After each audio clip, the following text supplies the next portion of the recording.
Oh, welcome this morning. How are Thanks, you? Dave. It's been kind of a crazy morning. So I want to apologize first because, we set this thing up. This is the first ever hot potato session, and we did it with a product called On Zoom, which is Zoom is doing a beta test, and it's a ticketing system, and it kind of failed. So, and as a product expert, products happen, and so it's kind of an interesting thing. So yeah, dealing with it, you just have to suck it up and move on. But welcome to our first session. This is the Needworking session, and if you're familiar with Needworking, what we're doing is we're actually bringing experts to the table, which in our platform now we've got some really cool insights that we've done and created. So we decided, let's actually do this as a regular ongoing show. So this is our first show, and today we've got Joe Mattiko. And I love the name, how you present. It looks like Mattiko, but it's Mattiko, and it just sounds like a product too. You sound like Well, thank you, Dave. I appreciate talking to you this morning. And yeah, again, with the Zoom thing, these things happen, but I think you're right. It's analogous to how things go wrong when you try to stand up and launch a product. And I think Zoom has a little bit more work to do to make sure that system works and that beta is as functional as possible. But I guess it's on topic and it's par for the course. But thank you for having me today. Sure. Yeah. And that's the thing. Like, we at Needworking also had it in beta for a long time as well. And we kept that little beta thing up there just because we've built in public. So as you're building in public, people come back with suggestions and changes. The cool thing I liked about the On Zoom piece of it was that it put us out into like a national platform, and other people could see that we're doing the hot potato sessions. But obviously, like, the ticketing system in the background needs work, so I've got to talk to them. But anyway, we're here to talk to you today about products and what you do and what your expertise is. Got to tell you, I'm a huge Star Wars junkie. You can see Darth Vader and Yoda behind me. And love DC. You've got DC in there. I'm a Marvel's fan, and a Flash. So if you ever watch the Flash television show, there is one of the guys on there called Vibe, and Vibe does the naming of all of the characters. Like, that's his special pal. I mean, he travels through space too, but at the same time, he does naming of products and of the people that they actually fight with. So I think it's kind of funny because I have that. I love naming things, just like we did Needworking, we did in Radius, and we've done all these naming of products. But I guess throwing it back to you, tell me about your experience and like how important is it to name a product, where it starts from? Because the people that we typically deal with are a lot of startups and entrepreneurs on our end that are just looking to build things. And we have builders coming into Needworking, and they don't work at big companies. I mean, they're coming in looking for expertise on how to be an entrepreneur and how to make a product. So like, where do you start? Like, how do you, like Simon Sinek, start with the why? Like, what is the starting point for building a product?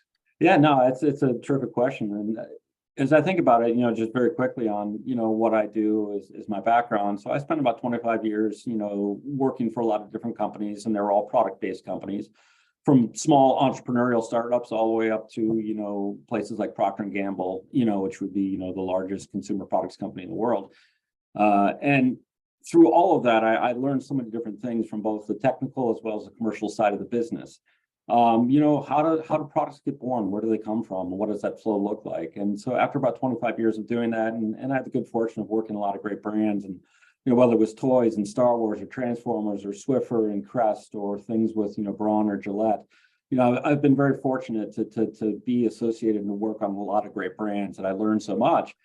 And as I went for my most recent job, I was leading, CoverGirl and Max Factor devices and packaging development globally for those two brands. And they were divesting those brands to another company. And so that was my opportunity to break out and to do my own thing and to scratch that entrepreneurial itch and to do my own thing. And so what I set out to do was, how can I take all of that experience and that knowledge of how you go from an idea to a qualified product on the store shelf? How does that work? And how can I bring that to the public, to the startup, to that entrepreneur, to that new innovator who says, you know what, I've always had that idea. I want to make it happen. I want to commercialize it.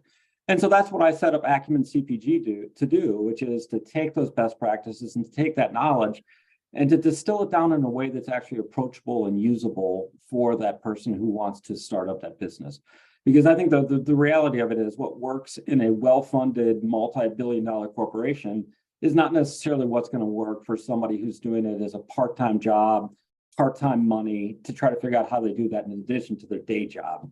And so that's been the gist of my journey for the last few years, is trying to find that right formula that's right size for people and flexible enough, but also approachable and affordable so that they can make it happen. So with that as a bit of a background, let me get back to your original question about, where do you get started and what do you do? And I very much like how you kind of led off with this idea about naming and whether it's Needworking and how you do things. And what I like about that approach is I think one of the biggest things that people need to remember is objectivity would be the key word. We're very passionate about this idea that we alone can see in our mind's eye, and we know that it can be successful, and we can see and we can imagine how great it can be.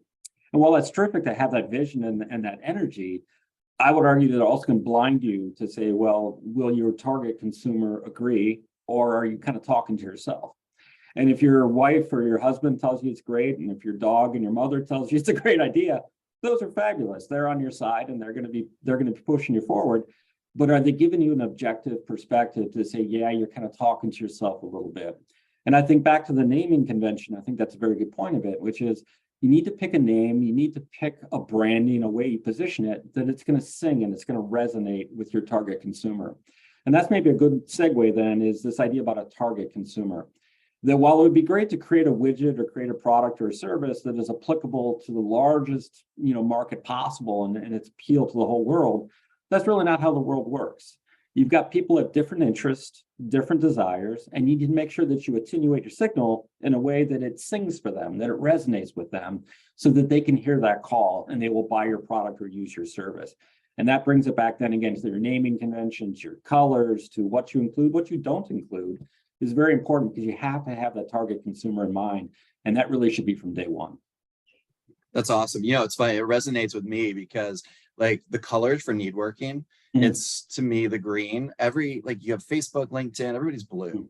And green means go to me. And also, Needworking was built on the fact that my father would give his shirt off his back for anyone. And he came from an Irish family. So the Ireland piece of it also resonates. And so that's kind of the reason why we have that color in the background. And what's funny is I wear this Needworking shirt that I've got on, and I wear it out to events. And I went to an event and didn't have it on, and people were shocked. They're like, wait, where's your shirt? We expected the shirt today. We're disappointed. And it was kind of cool. I'm like, wow. So it's already resonate when you start doing things. And the name for Needworking, I came up with it as we were sitting in a Goldman Sachs 10,000 small business event.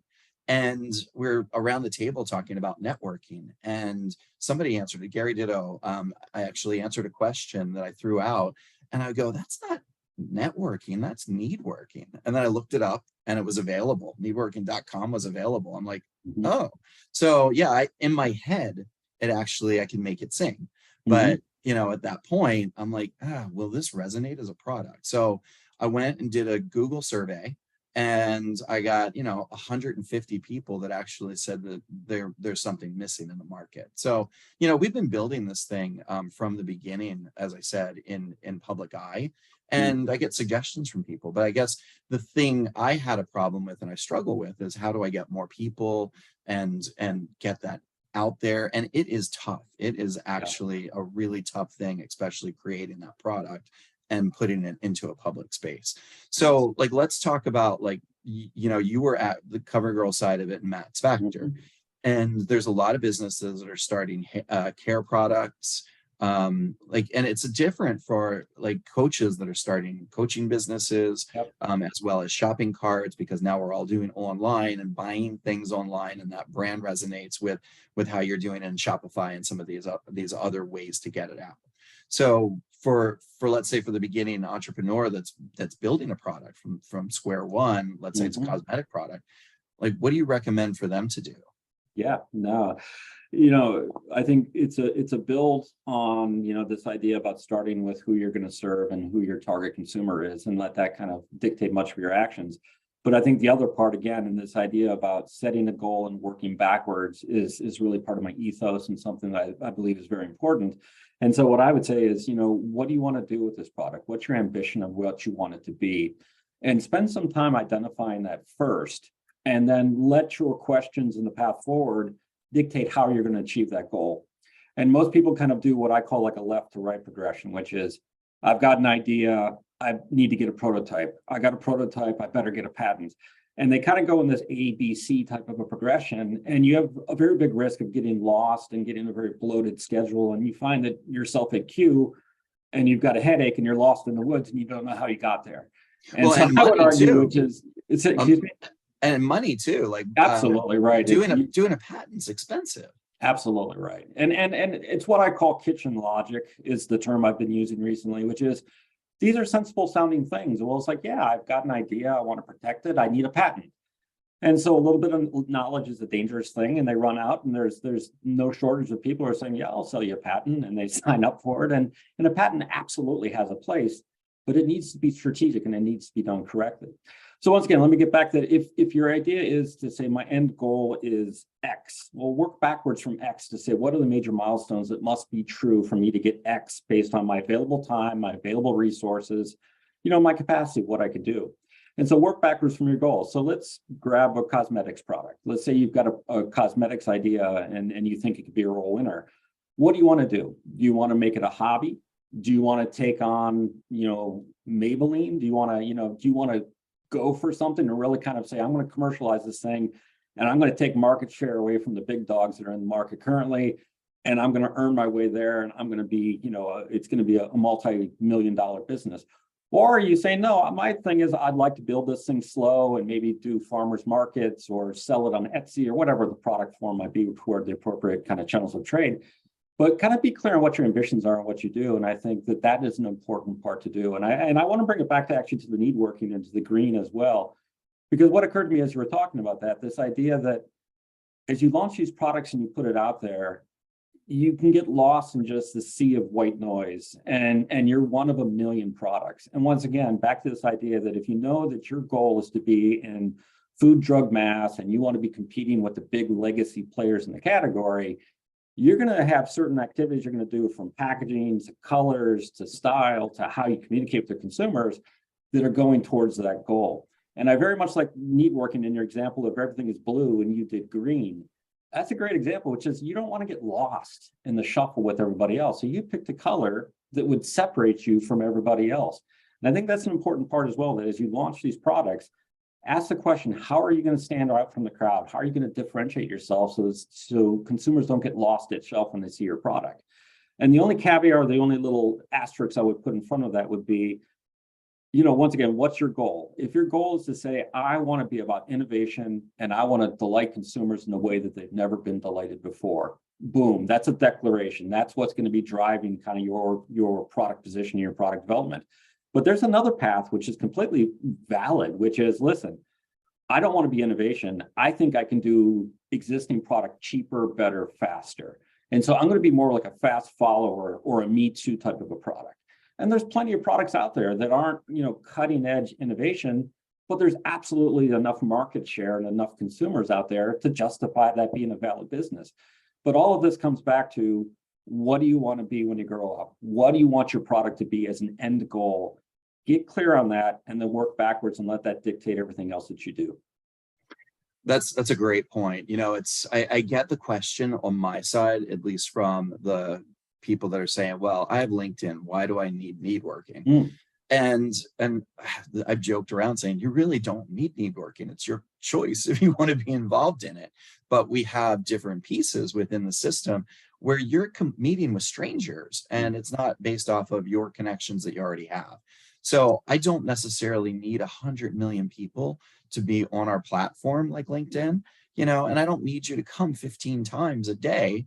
Like, it's just that addiction that I think all this social media has done. Like, they've built these platforms, so you have to come in and look at your feed. And I've termed it too. I've created a couple products within Needworking. So I created the Need feed, which is a really fun name. So that way it's a live feed that comes in. It's not, you don't see something that posts a week later. Mhm. And then I also built the hot potato, which instead of a regular share, and that's why we call this the hot potato session, is people are hot potato sending stuff to people like on that hot potato side, which is the game we all played as a kid. So those memories that you have in your head, it resonates when somebody's like, oh, hot potato. Yes. So you build a piece that people have familiarity with, I think, early on, and it kind of sticks with them. So now I see people coming into the platform that will actually go in and say, oh, I HP'd it to someone else, which I love, you know, thanks. And yeah, John Vogel does that too. He comes in and John, so John's one of our members at Needworking. Okay. I did not know John like 2.5, 3 years ago. And he has been such a big supporter. And that's one of the processes too that we do. It's just, you know, somebody that you might have been friends with 20 years ago that doesn't support your product and doesn't support your vision. You just kind of have to almost push them to the side and deal with these people that are really in the forefront, that are willing to support your products. And I think with all the noise that's happening now too with social media is such a big thing, because you've got these influencers that are out there that are just influencing products and lots of followers. So the Needworking connection was a little bit different, where we're trying to get people closer together to have conversations. But I guess that throws into the brand side of it now. How do you get a product out? So you've created this product that's, you know, we talked about the cosmetic type of thing. Do you get influencers? Do you go out and try to find influencers? Where do you post it out there in social media? Because there is so much noise now. What do you do? How do you get to that point? Yeah, that's the $1,000,000 question, because it's really such an evolving, constantly shifting landscape that I think you really can't latch on to traditional advertising or traditional ways in which we market a product, because what you're doing now may be completely antiquated and ineffective, you know, 2 years from now. And so I'm a big fan of, you know, develop and use your smarts and use your gumption that got you to this point, but also make sure you bring in subject matter experts early when you need them. And one of the mistakes that I see, you know, people make often is this rush to spend money, and they spend all of their money on building prototypes and finding a factory and doing artwork and getting patents, and those are all necessary activities, but they front load their process with that, and they blow all of their all of their resources and their energy, and then they discover things that they should have discovered first, and then they've got to rework all of those expensive things. And then they usually run out of gas, and there's no gas left in the gas tank, or their enthusiasm or their energy, you know, peters out, because now they've got to go back and redo everything, and the dream dies. And so back to your idea about, you know, how do you promote it and what do you do? Your front end, your front half, your front 2/3 of any product development journey, because I really think it's a journey from idea to store shelf. It's a multi-step journey. And those first 2/3 of it, you really shouldn't be spending much money at all. What you need to be doing is researching, planning, figure out what you want to do, how you're going to be successful, how you're going to beat competition. And then the back half, from the design, the patents, the manufacturing, is really just executing the plans that you did in the first 2/3. And most people have it exactly backwards and opposite, and it doesn't occur to them. They think, well, action for action's sake. And so back to your idea about, you know, promoting and marketing, what I would advise is, you figured out where you want to go. You have an ambition of how you're going to compete and where you want this product to be 5 years from now, 10 years from now, whatever that metric is. How are you going to get awareness? How are you going to advertise it? And in those early stages, there is so many great modern contemporary subject matter experts in the area of digital marketing, or, you know, traditional marketing. For a few $100, you could bring a person in, and they can have such a terrific conversation and say, okay, here's where I want to go. This is what I want to do. How am I going to cut through the noise? What am I going to do? And you can have somebody who's got some young talent and some great contemporary knowledge who can help you build a plan of what's what. And once again, it's this idea that you're building a plan that you can now execute later, and you can execute it with confidence, instead of making it a guessing game to say, well, I sure hope this works, and you write a check for $10,000. No, spend a couple $100 early. Talk to some people who live and breathe that marketing stuff every single day, and fold that knowledge into your overall plan of what you're trying to do with your business, and let that kind of lead the way. That's great advice. So, and I guess for the consultant side of it, yeah, you see these big packages that come through that are like, oh, spend $20,000 with me. But Yeah, I mean, I didn't even think about that. Like maybe just buying a couple of hours Yeah, it's from cheap. somebody. Do you do that actually? Will you? Yeah, absolutely. So, Okay. I try to focus on what I know that I'm good at. And so one of the ways in which Acumen CPG operates is that, my career path and what I did before I started doing my own thing was I wanted to be more than just the technical guy. I wanted to not just, while I started in engineering and that was my passion, I also saw that, engineers didn't get to do a lot of the fun stuff, because they would show up and it's like, well, we tried that before and it didn't work, or it's too expensive, or you don't have enough time. And what I found very quickly early in my career was, well, engineers don't get invited to brainstorming or the more stimulating parts of the process because there are always the negative Nancy's in the room who are telling you why not. And again, as an engineer, I guess I've got the right to cap on my fellow engineers a little bit. And so that's what started this journey of kind of trying to work in all of these other areas so that I could really unlock the integrated end-to-end product development process to say, how does design integrate with engineering? Where does marketing do? What's the difference between marketing and branding? What about sales? What about retail, quality, cost, pricing? And so I chose different career places that could give me these different knowledge bases and expand myself so that now that I'm at the tail end of leaving corporate, I think I'm very well rounded to speak to both the commercial as well as the technical sides of the integrated equation, which is the journey of product development. So with that as a backdrop, what I can do is help people in many areas. But because I now have this resource of 25 years, 30 years of working with different people, if I don't know the answer, I now have a deep bench where I can pull people forward and pull them into the conversation to say, you know what, I've got a cursory knowledge of subject X, but my friend over here from the past, wow, he or she is incredibly deep and incredibly, knowledgeable of that subject. And then we are able to bring them forward and kind of deploy them to help solve your problem. That sounds like Needworking.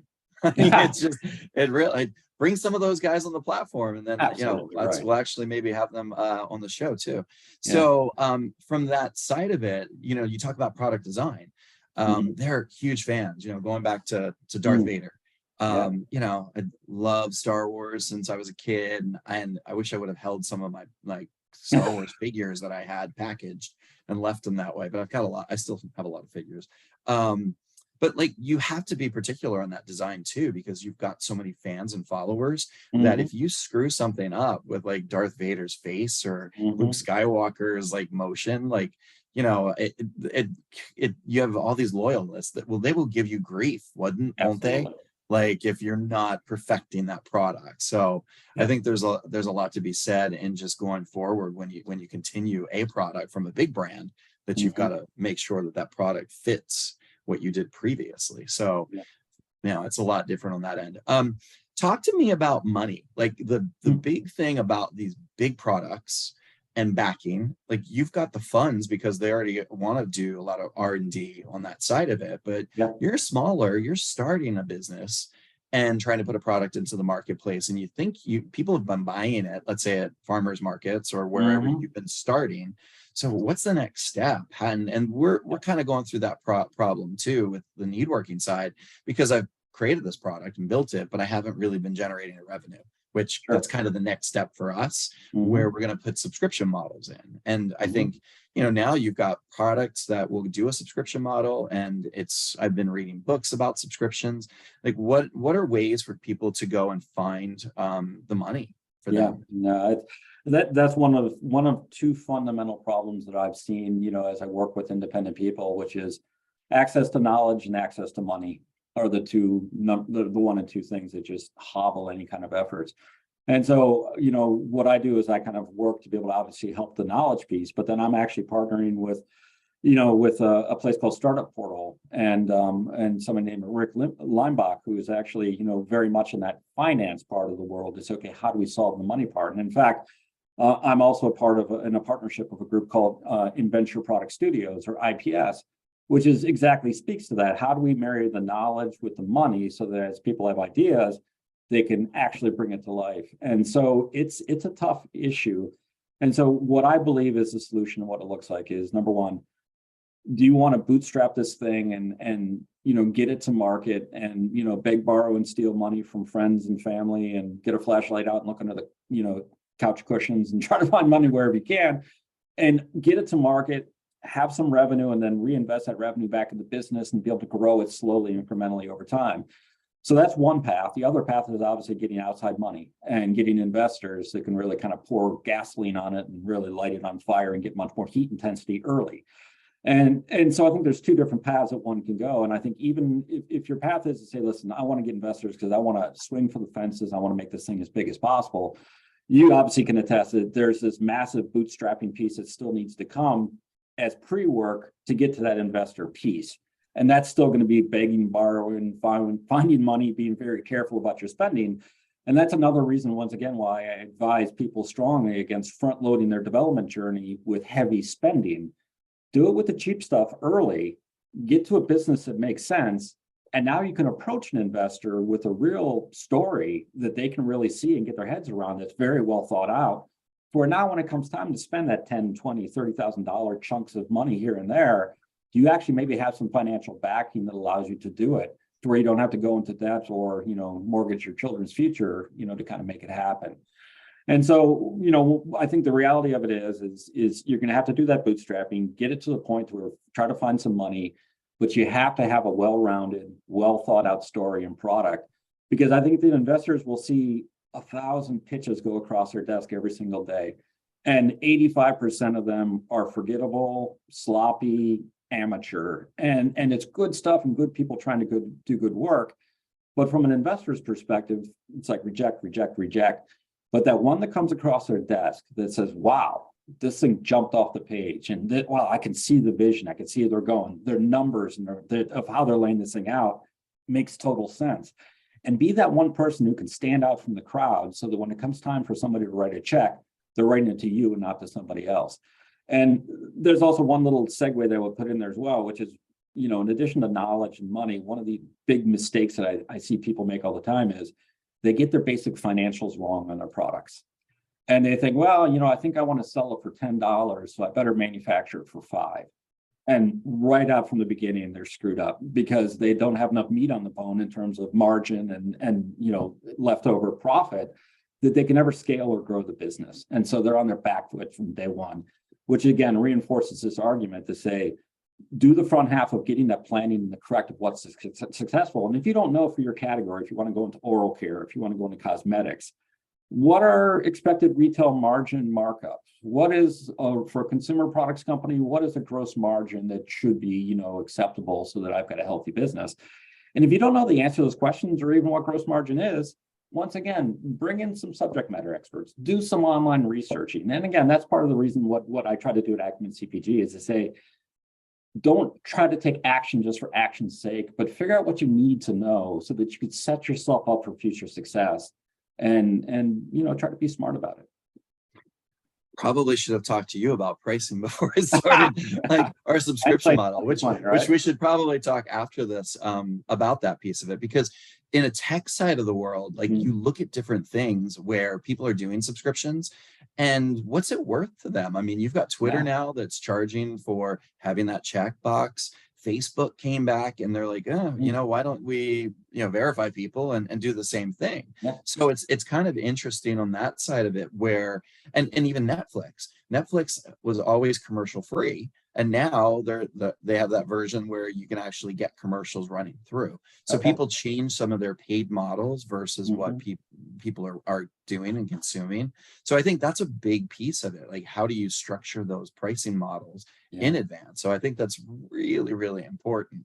We do struggle with that piece of it because, I wanted to build a really good product for everyone. And we've kept adding different things. So when you came on board about a year plus ago, when we really launched Needworking, and haven't come back, then that's the thing I want to try to figure out how to get people back in, because when they saw our product and how it's evolved, now I walk somebody through the process and the platform and they're like, oh my gosh, there's so much here.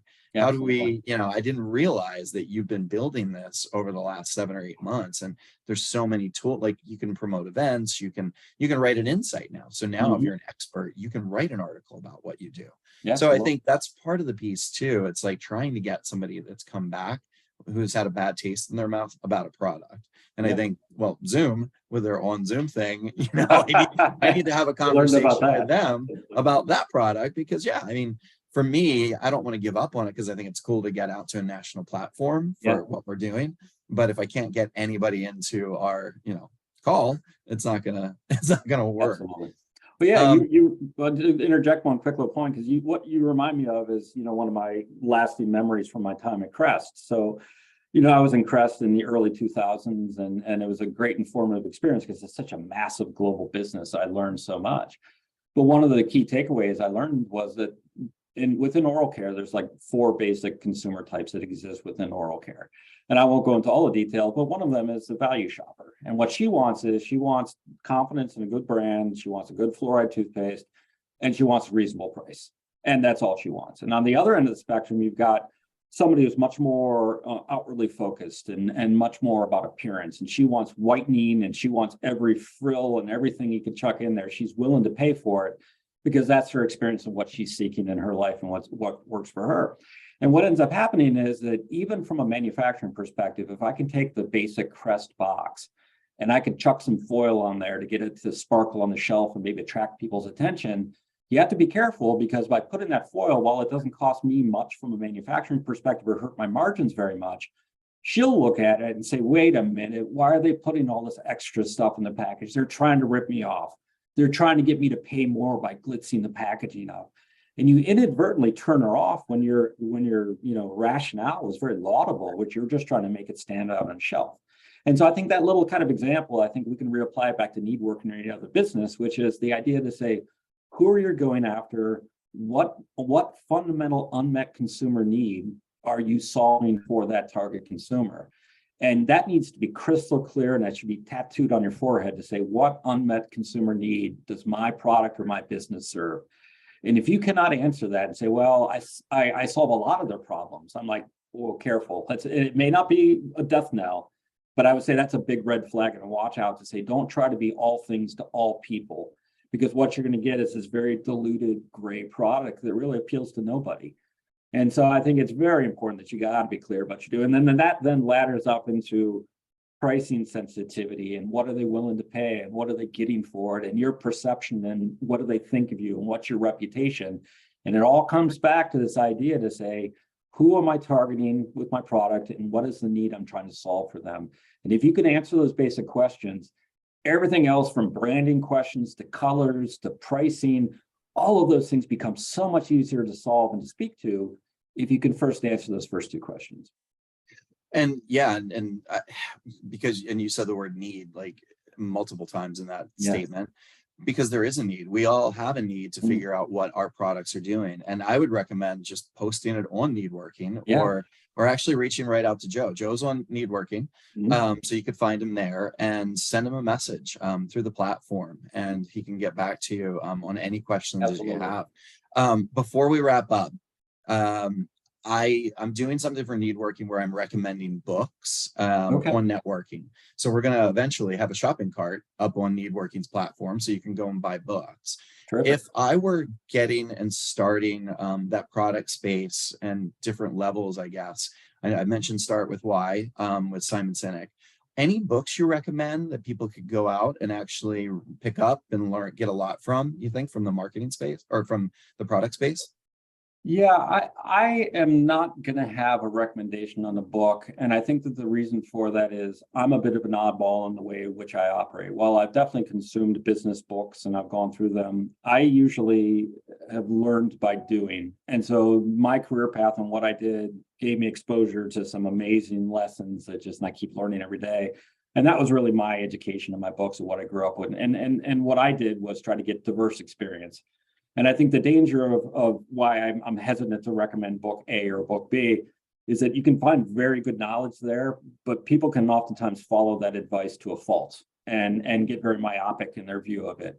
So again, it's a bit of a punt and a bit of a dodge on your question, but one of the things I like to do is, more philosophical books and different subjects are maybe not related to business directly, but get you thinking about, how do you get out of your own head? And I one of the core aspects, and I mentioned it earlier in the call, was this idea about objectivity. And what is it about your behavior or your worldview or how you do? Does that keep you locked in one lane of thinking? And are you really objective and are open to different kinds of ideas? And I think if you are, then you're more receptive to say, okay, how can I structure this business to be successful? on what she needs or what he needs versus what I think they want. And so it's more about this idea. So again, I apologize. I don't have a great book title to throw up. And I'm sure after we get off this call, I'll be like, 1, 2, and 3. And what I'll do is I'll chuck them on Needworking and put it in the text there.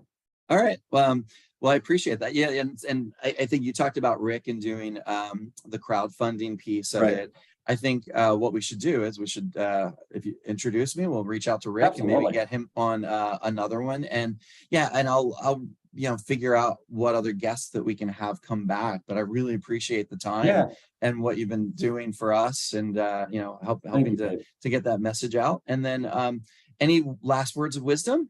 Yeah, I did want to touch on one other thing, and again, you exemplify this, and that's why I really want to make a point of bringing it up, which is, in my experience, the real innovation and the real creativity that drives economies, that delights consumers, that kind of makes our world better. It's not really, I would argue that most of that doesn't come from large established corporations. While they're the best funded and they have the best experts and deep pockets and the experience to do it, there also tend to be, trapped by their own processes and the rigidity of how they operate. And certainly there's dynamic companies out there that are innovating and doing new things. I would argue that the real innovation comes from the individual. It's that dreamer. It's that person who sits there and says, wow, that's really stupid. I think there's a better way to do that. And the people who don't have the money and don't have the background usually are the ones who have the most dynamic, interesting ideas. And there's an interesting, curve, and it talks about innovation and that as you take a look at a company or a service that launches, it's truly innovative, that you have this upward ascent where things are great and it's growing and it's booming, but at some point it will peak and then it'll start to tail off in the back end. And the idea is, before you hit that peak and drop off, you need to be innovating during the ascent phase so that you anticipate the drop off, so that you can keep your business growing and innovating, so that you don't have to become a future irrelevant product or brand. So what are you doing to do that in advance? And I kind of bring it back to Needworking, which is if I would look at you versus, say, LinkedIn. I'm tired of LinkedIn and I'm burnt out on it. And I kind of look at it and it's this point of diminishing returns. And I would argue that while LinkedIn is innovating and doing stuff, they're on that back end and they're kind of played out a little bit in my experience. And Needworking is a beautiful example to say the independent person who came in and said, you know what, there's a better way, there's a new way. And you reset that innovation curve and now you're on the ascent and going up. And I think it's a terrific success story that you've got going on. And I think you exemplify why we need independent innovators who can bring these things to life and buck the system and shake the box and see what new things form from it. So I just wanted to kind of come back and touch on that, because I think, once again, you exemplify that. And I think it's such a necessary, healthy thing, not only for our sanity, but for our economy and how we interact and kind of keeping us moving forward instead of stuck in the past. Well, I appreciate that. I mean, I've been trying. It's not easy. I'll tell you, it's a hard lift.